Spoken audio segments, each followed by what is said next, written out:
Deux représentations de sangliers bousculent les clichés, loin du film Astérix. Dans l'histoire de la Gaule, l'animal est sacré, réservé à l'aristocratie. Une dualité entre deux identités, gauloise et romaine.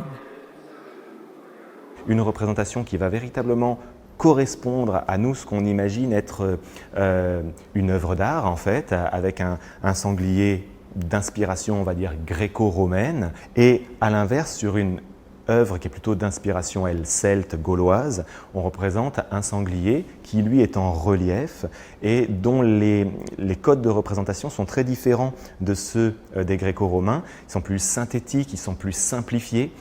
L'exposition Gaulois mais romains rapproche les deux civilisations et démontre que les héritages ont persisté à travers les siècles. Cela montre que ces deux cultures se sont assemblées.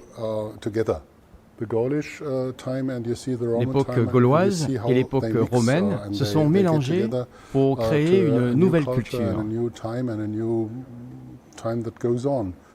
Le public peut aussi découvrir comment nos ancêtres vivaient à la romaine dans les campagnes.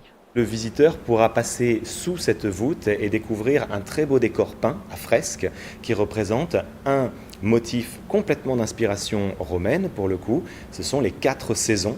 Alors ça a un intérêt puisqu'on est dans une ferme. Donc évidemment, le temps qui passe a beaucoup d'importance et les saisons aussi pour les cultures. Après la conquête, les croyances se mélangent. Comme ici, sur ce pilier en pierre, on peut voir Mercure, dieu romain qui adopte les symboles des deux cultures.